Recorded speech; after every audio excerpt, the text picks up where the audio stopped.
दोस्तों, पाकिस्तान को फिर से दोबारा वैक्सीन की जरूरत पड़ चुकी है और इस बार फिर पाकिस्तान भारत से ही मदद चाहता है। एक ऐसी मुसीबत में इस बार पाकिस्तान फंस चुका है जिसका इलाज केवल भारत के पास है। वैसे भारत की एक बीमारी पाकिस्तान में थी जिसका इलाज कुछ दिन पहले ही किया गया है। अब किसने किया और कैसे किया, इसके बारे में बहुत से न्यूज़ आर्टिकल पब्लिश हो चुके हैं, लेकिन जो खबर आज हम कवर करने वाले हैं वो ऐसी ही एक बीमारी को लेकर है जिससे पाकिस्तान बचने के लिए भारत की मदद चाहता है। और अगर भारत ने मदद नहीं की तो इस बार पाकिस्तान में कई लोगों की जानें तक जा सकती हैं और इसीलिए पाकिस्तान अब फिर से भारत से दवाइयां इंपोर्ट करने के बारे में सोचने लगा है। दोस्तों, पाकिस्तान में फैली इस बीमारी का निचोड़ केवल भारत के पास मौजूद है। दरअसल दोस्तों, पाकिस्तान में कुत्तों की वजह से कई जानें जा रही हैं। कुत्तों के काटने की वजह से रेबीज के मामले पाकिस्तान में कई गुना बढ़ चुके हैं, लेकिन इस इलाज के लिए रेबीज की वैक्सीन पाकिस्तान में अवेलेबल ही नहीं है। एक रिपोर्ट के मुताबिक रेबीज की वजह से पाकिस्तान में हर साल 5000 के आसपास जानें चली जाती हैं। आपको बता दें कि रेबीज के मामले में पूरे एशिया में पाकिस्तान पहले नंबर पर आता है और पाकिस्तान के बाद भारत और बांग्लादेश भी इस परेशानी के शिकार हैं। पर क्योंकि भारत दुनिया का सबसे बड़ा वैक्सीन मैन्युफैक्चरर है और इसीलिए बांग्लादेश भारत से आसानी से वैक्सीन की सप्लाई ले लेता है, जिससे इन दोनों देशों के लिए इतनी बड़ी परेशानी नहीं है। लेकिन पाकिस्तान अभी तक अपनी ईगो में जी रहा था और अब परेशानी इस कदर बढ़ गई है कि पाकिस्तान अब भारत से इस वैक्सीन को इंपोर्ट करने के बारे में सोचने लगा है। रेबीज वैक्सीन के प्रोडक्शन में भारत दुनिया में पहले नंबर पर आता है और भारत से कई अफ्रीकन देशों और एशियन देशों को वैक्सीन की सप्लाई की जाती है। जर्मनी, चीन, यूनाइटेड स्टेट्स और कई यूरोपीय देश भी रेबीज की वैक्सीन प्रोड्यूस जरूर करते हैं, लेकिन भारत के मुकाबले इन देशों में बनी वैक्सीन 35 गुना ज्यादा महंगी होती है। पाकिस्तान के हाथों से टाइम निकला जा रहा है और पाकिस्तानी सरकार अपनी नाक बचाने के तरीके ढूंढने लगी है। रिपोर्ट में यह बात भी सामने आई है कि पाकिस्तान WHO से इन दवाइयों की सोर्सिंग कर सकता है। कमाल की बात यह है कि WHO खुद इन वैक्सीन को भारत से खरीदता है। आपको बता दें कि भारत में हर साल रेबीज वैक्सीन की 5 मिलियन डोज प्रोड्यूस की जाती हैं।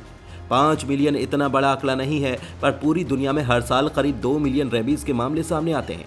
हाल ही में पाकिस्तान के बुद्धिजीवियों ने यह बयान दिया कि पाकिस्तान भारत से 300 युद्ध लड़ने के लिए तैयार है। सोचने वाली बात तो यह है कि पाकिस्तान अपने घरेलू कुत्तों से जंग जीत नहीं पा रहा और ऐसे में एक भी लड़ाई क्या पाकिस्तान अफोर्ड कर पाएगा, वो भी तब जब पाकिस्तान में हवा भी लोन लेकर चलती है। खैर, ये बात तो पक्की है कि पाकिस्तान डायरेक्टली या इनडायरेक्टली इस वैक्सीन की सप्लाई केवल भारत से ही करने वाला है।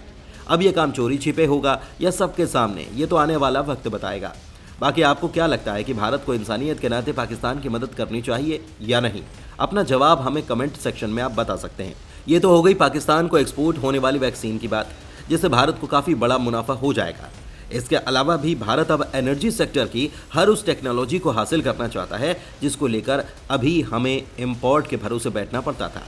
पिछले 12 महीनों में जिस तेजी से नई टेक्नोलॉजी में बढ़ोतरी भारत में हुई है, उस तेजी को देखकर आज डेवलप देशों के अलावा वर्ल्ड फैक्ट्री कहा जाने वाला चीन भी हैरान है।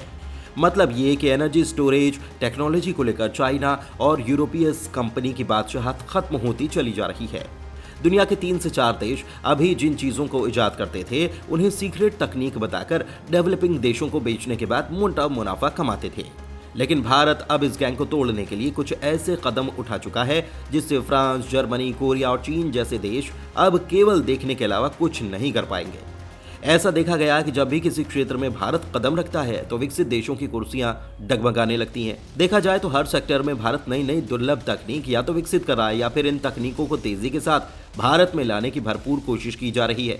वो इसीलिए क्योंकि दूसरे देशों पर निर्भर रहने की गलती और उसका परिणाम भारत पहले ही कई बार भुगत चुका है। तकनीक देने के नाम पर कई बार भारत का फायदा उठाया गया और इन्हीं सबसे सीख लेकर अब भारत दुनिया की दूसरी फैक्ट्री बनना चाहता है। आपने भारत में लिथियम के बड़े भंडार मिलने की खबर सुनी होगी। आपने बैटरी से लेकर लिथियम सेल मैन्युफैक्चरर्स करने के प्लान के बारे में भी कई खबरें पढ़ी होंगी। Electronic vehicle, power train, electronics और हर वो प्रोडक्ट जिसकी ज़रूरत इलेक्ट्रिक गाड़ियों को चलाने में होती है, अब उन सभी चीज़ों को प्रोड्यूस करने के लिए भारत के कई मैन्युफैक्चरर्स ने अपना नाम आगे दे दिया है। और सही टाइम पर भारतीय सरकार ने ज़रूरत के बारे में भांप लिया और ऐसा कदम उठाया जा चुका है जिसको लेकर भारत को अब कभी भी चीन, कोरिया, जापान जैसे देशों का मुंह फिर दोबारा देखना नहीं पड़ेगा। दरअसल एनर्जी स्टोरेज टेक्नोलॉजी से लिथियम की ज़रूरत को पूरी तरह से ख़त्म करने के लिए एक भारतीय कंपनी इस बार आगे आई है।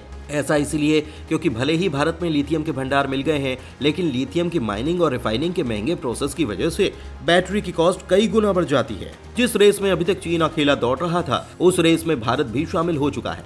आपको बता दें कि चीन दुनिया का पहला ऐसा देश बन चुका है जो ग्रैंड स्केल पर सोडियम आयन बैटरी का प्रोडक्शन शुरू कर चुका है।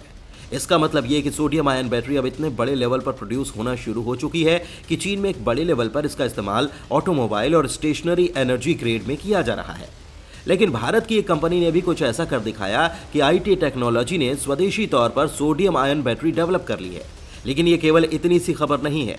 केपीआईटी का कहना है कि इन बैटरीज को एक बड़े स्तर पर प्रोड्यूस करने की पूरी टेक्नोलॉजी भी इस कंपनी के पास ही मौजूद है और ये भारतीय फर्म अपनी टेक्नोलॉजी को दूसरे भारतीय कंपनियों के साथ साझा करने के लिए भी तैयार है, जिससे बड़े स्तर पर बैटरी को प्रोड्यूस किया जा सके।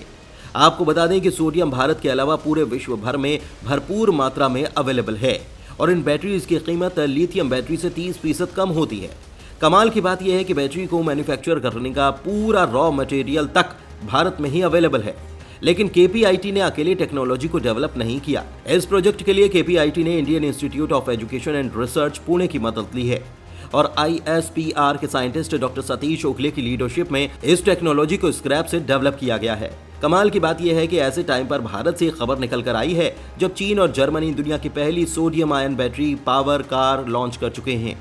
जर्मनी और चीन जैसे देशों में सोडियम आयन बैटरी एक्सपोर्ट करके भारत को बड़े लेवल पर फायदा मिलेगा या नहीं, आप लोग अपनी राय हमें कमेंट के माध्यम से जरूर बताएं।